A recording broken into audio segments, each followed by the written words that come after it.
Conversa de Jornalista, programa da Associação Rio-Grandense de Imprensa, em defesa do jornalismo profissional, aqui na FM Cultura 107,7.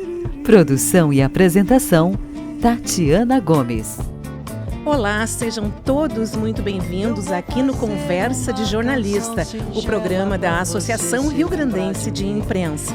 O Conversa de Jornalista vai trazer novidades, iniciativas, projetos, eventos, vai falar dos prêmios, por exemplo, o Prêmio Ari Banrisul de Jornalismo, que já estão com as inscrições abertas, e também o 4º Prêmio da Assessoria de Imprensa.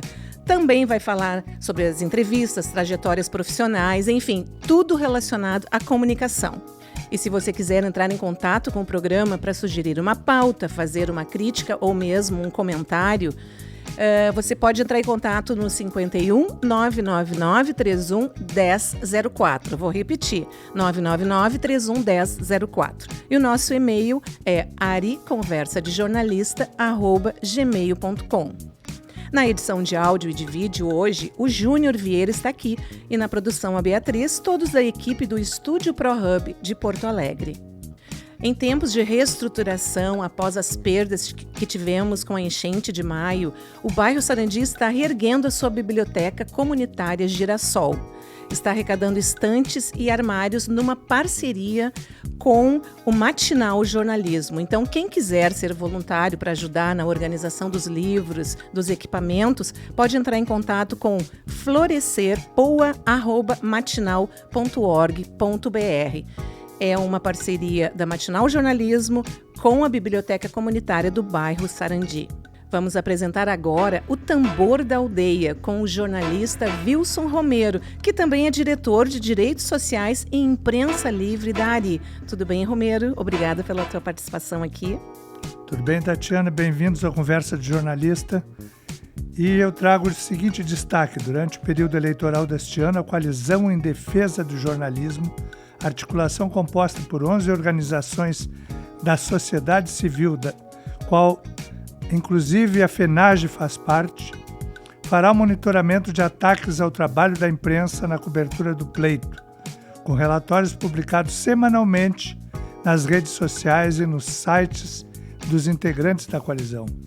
Após rigorosa análise e com base no histórico de violência contra a imprensa, a coalizão selecionou 9 capitais para o monitoramento digital: Florianópolis, Porto Alegre, Porto Velho, Belém, São Paulo, Rio de Janeiro, Fortaleza, Maceió e Cuiabá.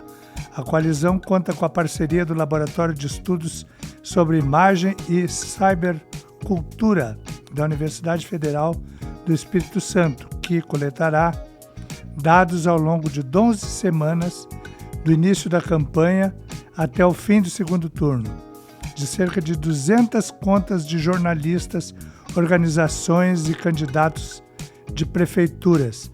Entre os monitorados estão organizações associadas à AJOR e profissionais que integram suas equipes. Ao final das eleições, a coalizão publicará um relatório completo, compilando casos, análises, as tendências das violências monitoradas e as recomendações ao Estado brasileiro, com a intenção de subsidiar futuras ações de incidência no país em termos de políticas públicas de fortalecimento da liberdade de imprensa e regulação das plataformas digitais. Tatiana, com você. Muito obrigada, Romero.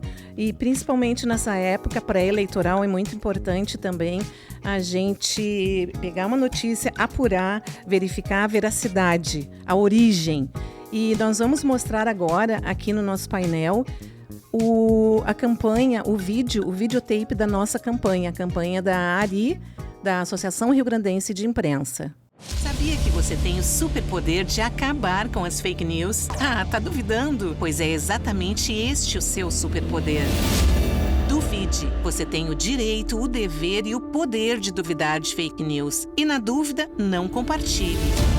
Procure se informar com o jornalismo profissional que trabalha pela verdade. Iniciativa ARI, Associação Rio-Grandense de Imprensa. Apoio Tribunal de Justiça, TRE, Radioativa Produtora e Agência Move. Então, Romero, de novo, obrigada pelos teus dados, pela tua pesquisa, e conta para nossos ouvintes há quanto tempo tu faz o Tambor da Aldeia e como é que é feita essa pesquisa, assim, mensal ou semanal ou diária? Conta para nós. Bom, o Tambor da Aldeia hoje é um blog no endereço tambordaaldeia.jor.br e esse trabalho iniciou há 19 anos. No ano que vem nós faremos 2 décadas de trabalho de pesquisa e estudos sobre todas as ocorrências, ou pelo menos a maioria delas, de relevância no território brasileiro e nos demais continentes, inclusive na Europa, em especial na África e na América do Norte. E nós acompanhamos com muita presteza e gerando um relatório anual que depois é divulgado pela nossa Associação Rio Grandense de Imprensa. Então, tu pode repetir o e-mail, por gentileza, do blog do Tambor da Aldeia, que vai completar o ano que vem 20 anos. O site é o tambordaaldeia.jor.br e nós disponibilizamos, através do Departamento de Direitos Sociais, um e-mail imprensalivre@ari.org.br para que os nossos profissionais do Rio Grande do Sul, quando sofrerem qualquer restrição ao seu trabalho, possam fazer a denúncia para que nós, de fato, possamos dar cobertura e auxiliá-los nesse trabalho de combate a quem está atentando contra a liberdade de imprensa e de expressão. Tá bem, muito obrigada. Daqui a pouco tu volta com o Imprensa no Mundo. Programa Conversa de Jornalista. Agora nós vamos conversar com o presidente José Nunes, presidente da Associação Rio Grandense de Imprensa, que vai nos trazer as novidades da semana. Tudo bem, Nunes? Tudo bem, Tatiana. Mais uma vez uma satisfação essa retomada do Conversa de Jornalista da Associação Rio Grandense de Imprensa, agora sob o seu comando. E a gente está aí com várias atividades na associação, né? Temos a nossa campanha que está bastante ativa, né? Poder, o dever e o direito de duvidar. Também fizemos aí a atividade dos 100 anos do rádio e temos os nossos prêmios. Prêmio Ari Banrisul do Jornalismo, que está com as inscrições abertas, a partir agora do dia 9 até o dia 6 de novembro, com um prêmio especial para reportagem sobre as enchentes de maio, a categoria nacional para reportagem sobre emergências climáticas, e temos ainda também aquele prêmio que é responsabilidade da Associação Rio Grandense de Imprensa, que é o Prêmio Antoninho Gonzalez de contribuição à imprensa no Rio Grande do Sul. Então, aí a gente pede para que todos os jornalistas participem deste que é o prêmio mais longevo do Brasil, na edição 66 agora. E temos várias categorias aí. Queremos, quem sabe, lá passar nosso número de inscritos do ano passado, que chegou a 400. E também temos o Prêmio Ari de Assessoria de Imprensa, que está com as inscrições abertas até o dia 30 de setembro. Então, nas categorias Gestão Pública, Gestão Privada e no Terceiro Setor. Sendo que também a Ari escolhe o Profissional do Ano, Profissional de Assessoria de Imprensa. Então são várias atividades aí que a associação está conduzindo e com todos os diretores participando ativamente. Então temos que agradecer a todos, que agradecer aquelas pessoas que estão participando, enfim, e os jornalistas que estão se inscrevendo aí para os nossos prêmios. Então uma boa semana a todos de trabalho, de mais atividades da Associação Rio Grandense de Imprensa. Grande abraço. Nunes, então, relembrando aí, o Prêmio Ari Banrisul de Jornalismo com inscrições até o dia 6 de novembro. E o 4º Prêmio de Assessoria de Imprensa, as inscrições estão abertas até o dia 30 de setembro. Muito obrigado pela tua participação, Nunes. Isto mesmo, Tati. Obrigada pela tua participação. Um abraço. Obrigado, um abraço. Conversa de Jornalista, programa da Associação Rio-Grandense de Imprensa, em defesa do jornalismo profissional, aqui na FM Cultura 107,7. Produção e apresentação, Tatiana Gomes. A rede Voces del Sur lançou a versão em português do relatório Sombra 2023, intitulado A Imprensa Latino-Americana sob Ataque, Violência, Impunidade e Exílio, onde destaca o cenário preocupante de ameaças à liberdade de imprensa na região. O objetivo deste relatório, produzido com 17 organizações, é sempre denunciar os ataques à liberdade de imprensa, à censura e todos os crimes originados na violência e na criminalidade ligada ao narcotráfico, que tem atacado profissionais em todo o continente, mas em especial no México. E o Comitê para a Proteção de Jornalistas também registrou, nos últimos 10 anos, acompanhando Voces del Sur, 78 assassinatos na América Latina e Caribe. E destes, 49 estão classificados como de impunidade total, sendo o México o país que resulta em mais impunidade e letalidade para jornalistas no hemisfério ocidental, que registrou nesses 10 anos 23 mortes que resultaram sem julgamento dos criminosos. Estas e outras informações nós continuamos divulgando no nosso Imprensa no Mundo e aqui no nosso Conversa de Jornalista. Tatiana. Obrigada, Romero. Lembrando que o site da Associação Rio-Grandense de Imprensa é ari.org.br. Temos também o Instagram e o Facebook, que é @ariimprensa, tudo junto, Ari Imprensa. A gente convida vocês para darem uma passada lá no Instagram e nos seguirem. E no YouTube, esse videocast vai fazer parte, bem como os programas da FM Cultura 107.7. Nós vamos para um rápido intervalo agora e voltamos já, não sai daí. Você está na companhia da FM Cultura 107.7, programa Conversa de Jornalista, da Associação Rio-Grandense de Imprensa. Voltamos com o Conversa de Jornalista, o programa da Associação Rio-Grandense de Imprensa. Eu quero chamar agora o jornalista Antônio Zamansky, que também é diretor do Departamento de Relações Públicas e Promoções da ARI. Então, Tatiana Gomes, prazer estar aqui no Conversa de Jornalista. A ideia é a gente contar um pouco então, da história deste programa onde nós estamos agora, né? Então, dentro do Conversa de Jornalistas, falando do programa e recebendo, claro, né, duas pessoas que tocaram por muito tempo esta programação, que é uma promoção da ARI, o Gley Soares e o Wilson Romero. Então, a gente pode começar a falar um pouco dessa história, né, que já tem mais de 20 anos e que teve diversas fases, né, Gley? Isso mesmo. Em 1999, dia 10 de abril de 1999, estreou na Rádio da Universidade o programa Conversa de Jornalista. Isso aí essa ideia surgiu numa reunião de diretoria, na época eu era diretor de divulgação, então ali por março, quando voltava as atividades da ARI naquele ano, me deu um clique de falar na diretoria sobre isso. O que você acha de fazer um programa? E eu notei que não houve uma surpresa, então era um sentimento que já pré-existia. Faltava era verbalizar isso, trazer essa ideia para o conjunto das pessoas. E aí o Erci, que era presidente, me deu carta branca. Como é que a gente faria? Aonde? Aí eu pensei na rádio da universidade, uma rádio pública, já que a ARI é uma instituição também pública de direito civil. Aí o Erci me deu carta branca. Fala com o pessoal, será que... Aí começaram, será que vai... vamos tentar. E eu fui lá e falei com o Ilgo Vink, né? E o Ilgo Vink, vou levar para a reitoria a ideia da ARI e a gente... E em seguida, já nem uma semana, ele me comunicou que estava aprovado, que estava tranquilo, que ele tinha horário do sábado ao meio-dia, né?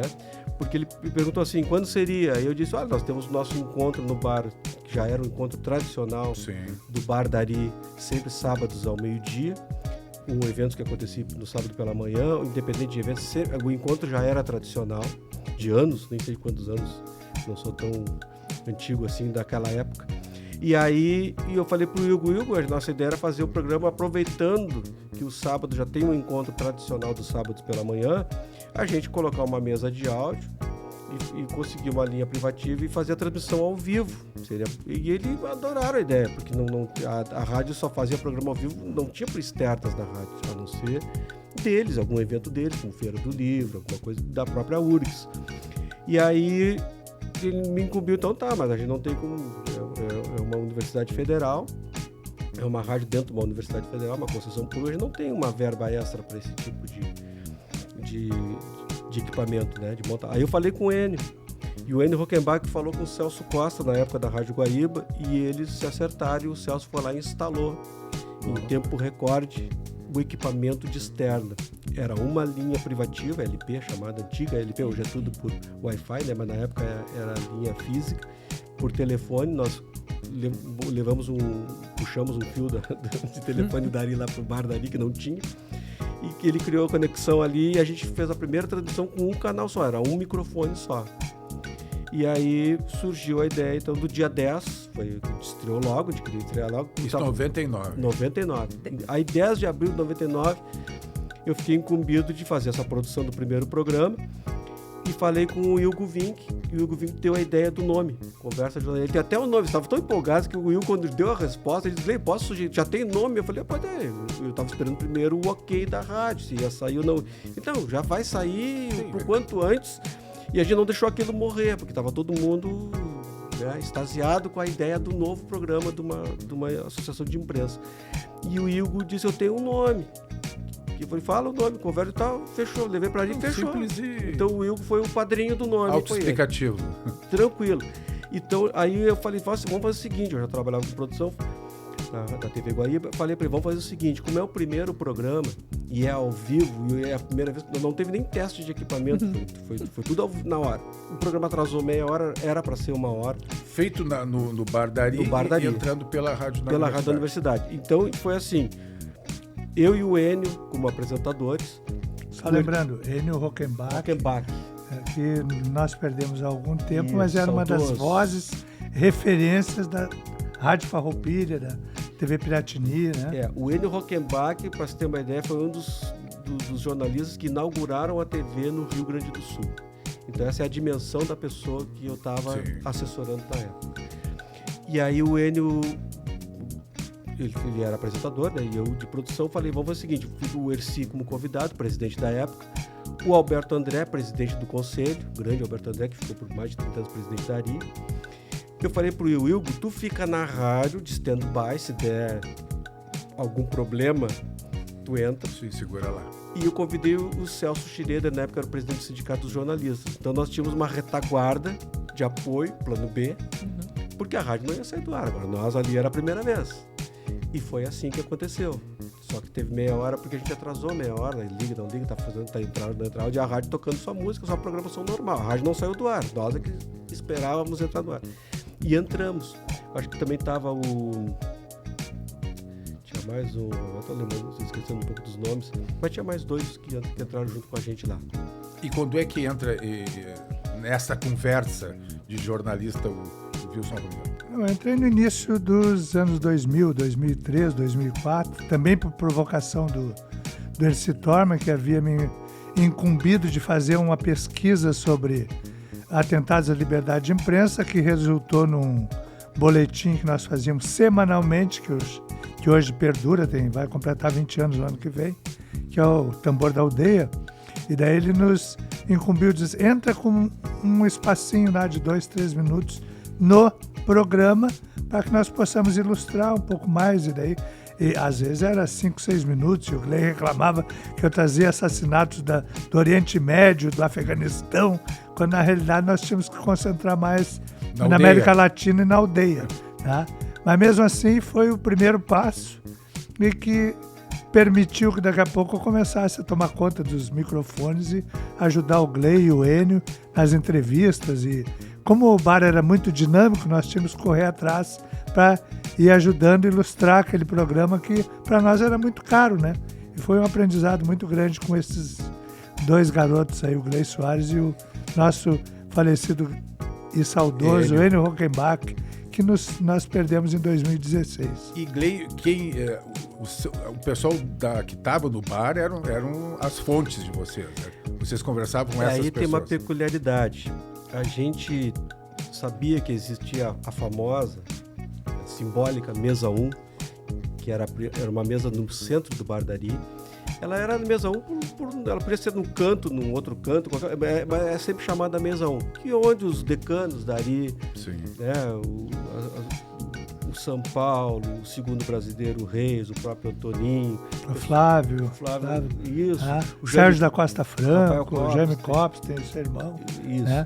Então, aquele pessoal, o Vanderlei Soares e outros vinham ali e a gente não procurou não interferir na conversa deles. Porque a gente notou, logo de cara, que cada vez que a gente se aproximava da mesa 1, dessa mesa onde estavam os próceres Dari, eles ou paravam de falar ou ficavam nos olhando. Então a gente percebeu que eles não queriam ser interrompidos e nem captados o áudio daquilo que eles estavam falando. Porque se falava muito de bastidor de imprensa, coisa que aconteceu em emissora, que às vezes não era bom declinar naquele... E a gente sacou isso. Mas que dava audiência, daria audiência. Daria uma tremenda audiência. E a gente fez uma tenteada. Às vezes escapava alguma coisa que se trazia. Mas a gente quando também interessava essa fonte, né? Plantar no... Embora, né? Raul Quevedo também fazia parte desse time. Exato, o grande Raul Quevedo. E a gente percebeu de cara que a gente se aproximava, ele geralmente conversava caminhando pelo bar, nós tínhamos um microfone só e aquele fio era enorme. E ele caminhava pelo bar e quando ele passava perto da mesa, os caras ficavam olhando para ele. Aí nós percebemos de cara, a gente nunca perguntou, mas era uma coisa tranquila ali. E a gente respeitava isso. Algumas vezes entrevistamos pessoas na mesa, né? E aí eles ficavam ouvindo, ficavam assistindo, então eles paravam a conversa. Então a gente respeitava. Então, eventualmente, eles eram fontes. Sim. Seriam fontes riquíssimas para qualquer programa. Mas a pauta era livre. A pauta era livre. Mas se falava muito de jornalismo. Bastante de bastidores. Então a gente levava a gente produzia convidados de fora. Então sempre ia alguém de fora. A mesa 1 e que naquela época, entrava. Né, naquela época, porque eles não queriam, né? Ser interrompidos no som da sua conversa. Naquela época nós tínhamos quase que semanalmente um evento no Salão Nobre. Isso. E daí os principais convidados eram convidados a participar do programa. Sentava, tinha roda de conversa ali com muita gente. E muitas personalidades passaram por ali, né? Tá? Nacionais, sim, inclusive, né? De grande importância na imprensa, não só a gaúcha, mas de fora do... Verdade, o Carlos Kober, aquele do Ilha das Flores, como é que é? O Furtado. O Jorge Furtado. Jair Krishk. Juremir, né? Inúmeras pessoas, o pessoal que está em rádio aí, trabalhando. E aí, só que aí tem uma peculiaridade. Quando aconteciam os eventos dali, volta e meia, os eventos passam do meio-dia, né? Termina meio-dia 10, meio-dia 15, tinha que abrir o programa e os nossos convidados estavam no evento. Aí eu mexia com ele, eu ia lá pro barco, tinha que abrir o programa, era um compromisso com a rádio, ao meio-dia tinha que entrar no ar. Aí eu chegava lá e o Enio me olhava assim, e agora? O que nós vamos fazer? Quem é que nós vamos entrevistar? Eu falei, hoje nós vamos começar... eu sempre mexia com ele dessa forma. Nós vamos começar o quadro Esta é Sua Vida, eu vou te entrevistar. Porque o Enio era uma enciclopédia. Né? O cara que inaugurou a televisão no Rio Grande do Sul, né? Tinha muita história. E aí ele... Até vou contar uma aqui que ele me contou em off. Acho que nunca contou isso no ar. Ele disse, como é que era, Enio, quando tu fazia o programa ao vivo na TV, na Piratini, na década de 60, começo da década de 60. Ele falou, pois eu era apresentador do programa com mangas de camisa, patrocinado pela Varig. E um dia tinha um operador, um técnico mexendo numa luminária, e eu olhava aquilo ali, e a vinheta de abertura do programa era o avião da Varig, e entrava um barulho do avião, e ele olhando aquilo ali, o áudio, e ele não sabia que o áudio estava aberto, e ele olhou assim pro luminário, só falta cair esse M. E passando o avião atrás. Não, e tava entrando a vinheta com áudio. E só entrou aquele áudio no ar e o avião. E ele dizia, só falta cair essa... E aí abriu para ele coisas que acontecem na rádio, na TV do improviso. E outras coisas que não tem por que falar agora aqui. Mas a gente tinha esse cuidado de ter os próprios convidados do programa e quando atrasava... Mas a gente era muito sortudo, sempre tinha alguém que chegava antes. Então, dava meio-dia, sempre entrava o Davi Camargo, sempre entrava alguém lá. E aí a gente já botava no ar. O Enio começava com o seu editorial. Isso. Esse negócio do editorial foi o seguinte, no primeiro programa do dia 10, quando nós chegamos para fazer o programa, o primeiro programa, o Enio olhou para mim e disse assim, cadê o roteiro? Você se dividiu em tarefas, assim, fazia uma reunião de pauta? Não, Nada? Nada, era tudo o primeiro começou assim, aí ele sentiu onde é que ele tinha se enfiado comigo, né? Porque eu cheguei lá, para conversa de jornalismo, eu imaginei assim, não, é bate-papo. Vou falar com o Alberto André, 30 anos de Ari, com o Erci, que é o presidente, com o Sérgio da Costa Franco, falar sobre historiador. E um bate-papo de bar, literalmente, porque vocês estão num bar. Porque era do bar daí. Esse era o astral, né? O burburinho do bar dali. Isso era o diferencial do programa, era o burburinho, porque tinha o cara que nessa copa ali fazia o barulho aqui, né? Então tinha cara botando cerveja no copo, tinha o barulho normal do bar. A sonoplastia já estava ali toda pronta. Exatamente, a trilha sonora era o próprio burburinho. E aí o Enio olhou pra mim, cadê o roteiro? Aí que eu lembrei, né? Claro, o Enio era do tempo corretíssimo, né? Do roteiro. E eu que roteiro? Não tem roteiro, então tu abre. Aí ele botou no meu. Sim. Ah, não tem roteiro? Então tá, então tu abre o programa. Sim, porque na abertura do programa tu dá característica, programa, tá dando tudo. E estamos aqui entrando no ar pela Rádio da Universidade, AM 1680, ou na internet www.frgs/rádio. BR/rádio. Eu tinha aquilo na minha cabeça, mas eu tinha, não sabia se ele tinha. Aí ele falou, então tu abre. Aí eu tinha tudo na cabeça, mas ele tinha razão, a gente tem que anotar mesmo, porque agora mesmo eu tava vindo pra cá, eu fiz um monte de anotação aqui, porque a gente esquece e dá os brancos, ainda mais em programa ao vivo. No gravado tu para e continua de novo, edita depois. No ao vivo não. Agora mesmo eu perguntei antes de entrar no ar, eu perguntei pro Romero, como era o nome daquele operador mesmo, da antiga lá, da universidade. E ele falou assim, Jorge Cecílio. E eu vim o tempo todo pra cá e não lembrei o nome do homem. E eu conheço ele, do irmão dele, desde o tempo da TV Guaíba, que nem existe mais. E aí, então eu quero só fazer um registro aqui, os operadores da época. O primeiro operador no Bar da Ari, que nos ajudou a dar o pontapé inicial, o João Carlos Aguiar. Lá na rádio, o Batatinha, o Neudimar Rocha, que depois foi atender lá o pessoal da Fabico, o pessoal do jornalismo, das aulas de jornalismo, dos estúdios que tem lá, tudo. Depois o Kleber Mendes, Fernando Rabelo, o Jefferson Gomes, que está na Guaíba, na Rádio Guaíba, o Bittencourt, que deve estar na Guaíba também, eram os operadores da época. Bittencourt tá na Guaíba. Tá lá, né? Pô, esse pessoal aí, estão falando de 1999, esse pessoal já deve estar de cabelo branco, botando tonalizante que nem eu. Depois os diretores, primeiro o Hugo Vink, que deu o nome ao programa, o Benítez, que foi um pouco tempo, acho que era o Luiz Benítez, muito pouco tempo, a Sandra de Deus, né, que era da Rádio Gaúcha, eu fui colega dela lá, o André Pretoluc e a Cláudia Reisman. Só que o André Pretoluc passou por Centro de Teledifusão Educativa e a Cláudia Reisman, deve estar até hoje, assumiu a direção da rádio. Mas antes disso, lá no próprio estúdio, nós conseguimos dar um upgrade também no programa, que era difícil levarmos convidados a meio-dia de um sábado, e lá para Sarmento Leite, no estúdio da rádio, mas nós conseguimos fazer com que esse programa, levando muitas personalidades, caçadas mais ou menos a laço às vezes, mas indo lá e ilustrando, fazendo com que, num primeiro momento, por 1 hora, depois por meia hora o programa. Eu acho que isso cresceu, o Gley e a própria universidade tem todas essas gravações. Eu acho que essa memória é fundamental, inclusive para a imprensa gaúcha, né?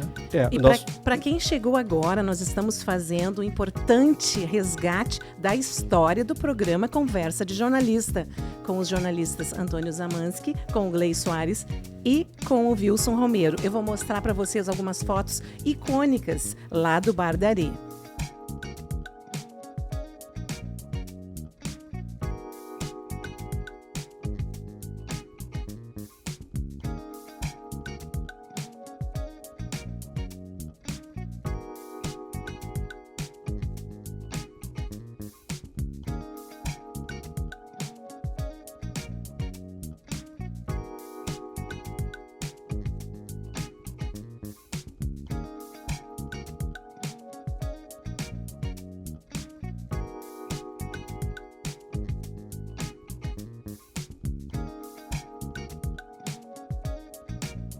Então tá aí as fotos, né, imagens, né, da história deste programa, já com mais de 20 anos, que está numa fase nova, né, Gley e Romero, mas ainda resgatando um pouco dessas histórias que vocês vivenciaram, né, o que a gente poderia destacar? Né? Nós tivemos uma facilidade em função do telefone, tanto no Bar da Ari, como depois na Rádio da Universidade, no estúdio, de pessoas que impedidas de ir ao programa por não estar em Porto Alegre, por estar num evento. O próprio Nunes entrou uma vez lá fórum, acho, de jornalismo em Fortaleza, e ele colocou, acho que a Beth Goulart, a presidente da FENAGE. Beth Costa. Então, essas participações por telefone nos ajudaram bastante. A Nete Eckert, por exemplo, da Alemanha, nossa correspondente internacional, nós tivemos uma correspondente internacional, e ela entrava da Alemanha ao vivo, depois gravado. E era um sarro, porque ela mandava gravado. Religiosamente, todo sábado ela entrava. O Enan Veiga, num determinado momento, também do Rio de Janeiro. Então, nós tivemos algumas participações de fora de Porto Alegre, que não puderam estar com a gente. Na fase do podcast, nós começamos a pensar personalidades de fora do Rio Grande do Sul, né? Grandes lideranças e jornalistas mandando seus vídeos, e nós graças ao Romero, lá em Brasília, bastante contato em Brasília. Exato, grandes, né? Cristina Serra, o Greenwald, Gleno Greenwald também. Isso, o pessoal de Repórteres Sem Fronteiras. Fizemos muita... Aquele evento dele na Associação Brasileira de Imprensa do Rio de Janeiro, né, que ele foi homenageado. E também foi desagravado, ameaçado, né? Pela Operação Vaza Jato, que ele estava, na época, colocando à disposição da imprensa. E a gente conseguiu botar esse tipo de resgate. Acho que é um serviço que a comunicação faz num momento difícil do Brasil, né, de muitas ameaças. Há um jornalista que conseguiu, através da operação, das reportagens da Operação Vaza Jato, mostrar o que tinha sido o outro lado da Lava Jato. Que até então só se tinha o oficial, né, o que vinha pela grande imprensa, sem saber que por trás daquela operação da Lava Jato tinha a Vaza Jato, que era a orientação do Sérgio Moro aos seus procuradores. Sim. Como eu já estava no Conselho da Associação Brasileira de Imprensa, nós pegávamos também parceiros lá, Juca Kfouri, o próprio presidente da BI, na época, o Domingos Meirelles, depois o Paulo Jerônimo. Então, Luiz Carlos Azedo, que é colunista político do Correio Brasiliense. Então, inúmeras personalidades sempre contribuíram. Nós fazíamos um revezamento, né, que pedíamos áudios sobre determinadas pautas e ilustravam com muita tranquilidade e, acima de tudo, muita ilustração, de fato, o nosso podcast a partir do convênio, ou gravado, né, no final da relação com a Rádio da Universidade, e depois no acordo de cooperação com o Sindifisco RS, em que nós mandávamos para a RS Rádio, que é comandada ou coordenada pelo nosso querido companheiro, presidente da GAPAM, Everton Lacerda. E tivemos também várias transmissões ao vivo no auditório da Fabico, cobrindo o Portas Abertas, aquele evento anual da URGS, que era muito importante para a própria URGS, e a gente deu uma dimensão de programa de auditório, com os reitores sempre participando e abrindo os programas com a gente, né? Nos prestigiando, assim como a gente prestigiava a rádio e eles prestigiavam a ARI. O da universidade abre para a comunidade. Para a comunidade, exatamente. A gente fazia um programa direto do auditório da Fabico. E o primeiro Professora programa... Carla Miller. Carla Miller e o próprio saudoso Flávio Porcelo também nos auxiliava muito. André Iriburi. Exatamente. Toda a equipe da Fabico e mais todo o staff da universidade brindava com a sua presença no Conversa de Jornalista, que nós fazíamos direto do auditório da Fabico. E enchia de estudante, era maravilhoso. Era uma interação fantástica. Quero agradecer também ao Sérgio de Lemburg, que fazia no tempo da comunicação, um programa antigo que ele fazia, disponibilizou para nós muitos arquivos de gente que até já se foi, como Moacir Sclier. Então são pessoas que colaboraram com a gente, e é muito saudável a gente lembrar isso agora e fazer esse agradecimento. E que bom que o programa está retornando com vocês. Vida longa ao Conversa de Jornalista, e agradeço especialmente aos presidentes desde a época do ERSI, que deu essa carta branca, depois o Luiz Adolfo, o Batista Filho, o José Nunes agora. Então a gente tem que saudar, porque na época o Alberto André, que era do Conselho, também sempre ligava, depois que terminava o programa, o Alberto André, a primeira ligação que vinha pro bar dali para falar com o ERSI, e nunca teve um óbice daquilo que se falou, nunca teve que se apresentar roteiro antes. E se utilizava bem para divulgar também as coisas da própria entidade, né? Da própria ARI. Daria dos colaboradores que lá, o Davi Camargo era Davi Camargo premiado em Gramado pelo seu teatro, pela sua participação no cinema. Ele sempre levava um release lá, datilografado, e vinha em mim e tocava assim, Gleizinho.